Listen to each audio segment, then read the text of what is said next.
This is video podcast 57 from LearningRadiology.com, Fractures and Dislocations of the Elbow. Hello, I'm William Herring from Albert Einstein Medical Center in Philadelphia. In this podcast, we're going to discuss the fat pad signs around the elbow, supracondylar fractures, fractures of the radial head and neck, coronoid and olecranon fractures, dislocations of the elbow, and fractures in children. First, some normal anatomy. In the anatomical position, the radius is considered lateral and the ulna medial. So the blue arrow is pointing to the lateral epicondyle or lateral condyle of the humerus, and the white arrow to the medial epicondyle or medial condyle of the humerus. The red arrows are pointing to the radial neck, just below the radial head. The C labels the capitellum, which articulates with the radius, and the T the trochlea, which articulates with the ulna.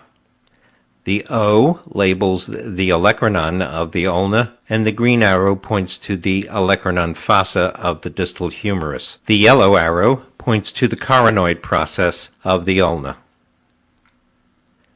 The radiocapitellar line is a line which is drawn parallel to the shaft of the radius. It should always pass through the capitellum, no matter what position the elbow is in. The anterior humeral line is drawn on a true lateral view of the elbow. It is a line that is parallel to the anterior aspect of the distal humerus, and it should normally pass through the middle third of the capitellum, as is shown here. The two fat pads around the elbow are both extrasynovial but intracapsular. The anterior fat pad may be normally visualized as a triangular radiolucency, as is shown by the white arrow. A posterior fat pad should normally not be seen on radiographs. In the presence of a joint effusion, the anterior fat pad will become elevated, as it is here, and it may become convex outward. It is similar in appearance to the spinnaker sail on a sailboat. The appearance of a posterior fat pad sign is always an abnormal finding. The red arrow is pointing to a positive posterior fat pad. It represents a traumatic joint effusion, and although a fracture may not always be visible, it will be present in about 70 to 90% of cases with a posterior fat pad sign, and it's more predictive of a fracture in children than it is in adults. This lateral view demonstrates the red arrow, a positive posterior fat pad sign, and a faint anterior fat pad sign shown by the yellow arrow. Another patient with trauma to the elbow and a lateral radiograph shows both a positive posterior fat pad sign, the red arrow, and a positive anterior fat pad sign. Supracondylar fractures are the most common elbow fracture in children. They usually occur between the ages of 3 and 10 years, and the mechanism is usually a fall on an outstretched arm with extension at the elbow. Complications of supracondylar fractures include cubitus varus and sometimes brachial artery injuries. The anterior humeral line can be important in diagnosing supracondylar fractures. Supracondylar fractures are usually displaced posteriorly, so the capitellum is more posterior to its normal location. Therefore, the anterior humeral line drawn parallel to the distal humerus will either pass through the anterior third of the capitellum or miss it entirely, as it does in this case. The red arrow is pointing to the supracondylar fracture, which we can see here, and the white arrow to the positive posterior fat pad sign. Here is another child with a supracondylar fracture. The yellow arrow and the red arrow are pointing to positive posterior and anterior fat pads, and the anterior humeral line passes through the anterior third of the capitellum, which is not normal. Fractures of the radial heads are the most common elbow fracture in adults. Fractures of the head are more common in adults, whereas fractures of the radial neck are more common in children. Radial head fractures can occur as isolated fractures or as parts of other fractures or dislocations around the elbow. They usually occur as a result of a fall on an outstretched hand. Frequently, several images of the elbow are required to see radial head fractures, a frontal, a lateral, and both oblique views. In this case, the radial head fracture is most obvious on the lateral view, where the red arrow points to a lucency in the radial head. Here is another example in another patient in which the radial head fracture is most evident on the frontal view. There is an impacted fracture of the radial head. In another case, this in a child, there is a positive posterior fat pad sign shown by the yellow arrow, and the red arrow is pointing to the cortical discontinuity in the neck of the radius from a fracture. A longitudinal fracture through the head of the radius is sometimes called a chisel fracture, and it may be visible on only one of the 4 views of the elbow.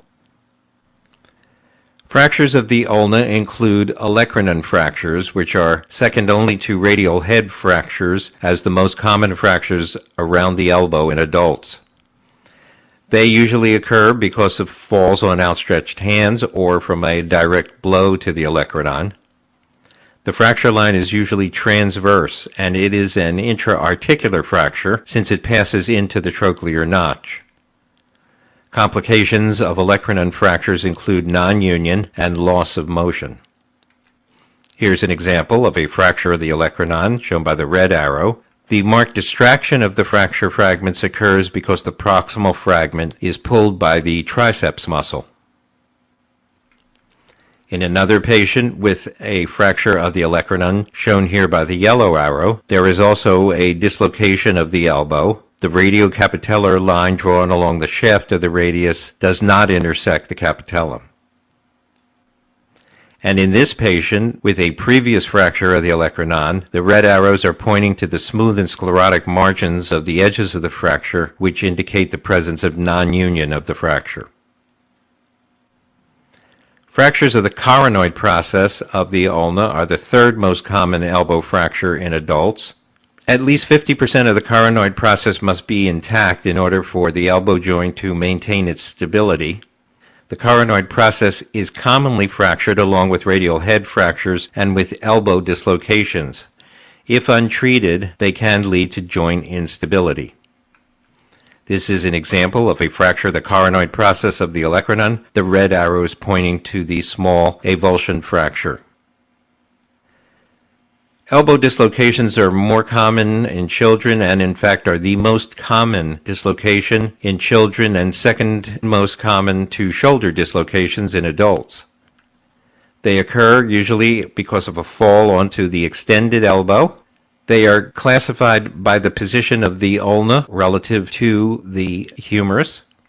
About a third of elbow dislocations are associated with fractures as well, and rapid reduction is necessary in order to prevent complications. Posterior elbow dislocations are more common than are anterior dislocations. They occur as a result of fall onto an extended abducted arm. Usually closed fractures, that is, fractures which are not compound, are not associated with neurovascular injuries. The lateral image of the elbow in this case shows that the radius and ulna are both dislocated posteriorly relative to the humerus. Anterior dislocations are less common. They result usually because of a strong blow to the posterior aspect of a flexed elbow, and they are commonly associated with neurovascular injuries. This is an example of a combination fracture dislocation, a fracture of the ulna with shortening and dislocation of the radial head, which is called a Monteggia fracture dislocation. Here's another example in which the radius and ulna are dislocated posteriorly relative to the distal humerus, labeled H. Nursemaid's elbow is a relatively common injury. It's due to axial traction, a tugging on an extended arm of a young child, usually between the ages of 2 and 4 years. The radial head tends to slip out of what is at that time a loose annular ligament. It is a clinical diagnosis, X-rays are frequently normal or show only mild subluxation. Pediatric elbow injuries can be difficult to diagnose because of the multiple ossification centers around the elbow. The elbow is probably the joint in which it is most helpful to obtain the opposite side for comparison. There are some normal developmental pitfalls to avoid. The trochlea, for example, is usually fragmented when it ossifies. The lateral epicondyle has one or more ossification centers, and the olecranon frequently has two or more ossification centers. It's important to know the order of ossification of the epiphyseal centers around the elbow. The first to ossify is the capitellum, followed by the radial epiphysis, followed by the internal or medial epicondyle, then the trochlea, then the olecranon, and lastly the external or the radial epicondyle. If we take the first letters of each of the centers of ossification, they spell the mnemonic crito. These are the approximate ages in which the ossification centers appear. The first is the capitellum at about 1 year of age, then the radial head at about 3 years of age, the medial epicondyle around 5 years of age, the trochlea around 7, the olecranon around 9, and the lateral epicondyle around 11. So they tend to ossify at the ages of about 1, 3, 5, 7, 9, and 11. But more importantly than the actual ages of ossification is the order in which they ossify. And here's why the order is important. At first glance, this looks like a relatively normal pediatric elbow. But let's examine carefully the centers which are ossified. The first one that should ossify is the capitellum. That's present. The second center that should ossify is the radial epiphysis, which is present. The third center which should ossify is the medial or internal epicondyle, and it is not present. Instead, what we see is what looks to be the fourth center to ossify, the trochlea. But the trochlea should not ossify before the medial epicondyle. And what this represents is the medial epicondyle has been pulled into the joint and is trapped within the joint. So this is an abnormal elbow. The only way that you would recognize that is by knowing the order of ossification of the centers around the elbow. This is an example of an avulsion fracture of the medial epicondyle. These tend to occur because of pulls of the ulnar collateral ligament. They're most common around the age of 12, and they're frequently caused by a throwing motion, as in Little League play. This is a fractile of the elbow. These fractures are traction avulsion type injuries. They're most common around the age of 4 to 10 years, and they are considered Salter 4 fractures and may be associated with growth abnormalities. This is a fracture of the apophysis of the olecranon. There's also a positive posterior fat pad.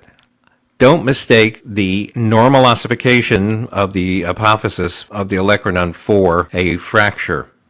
The ossification center tends to first appear around the age of 9 and fuses to the rest of the elbow around the age of 18. It tends to fuse anterior to posterior so that there still may be a small cleft of lucency present posteriorly, which is not a fracture. These fractures are frequently associated with throwing.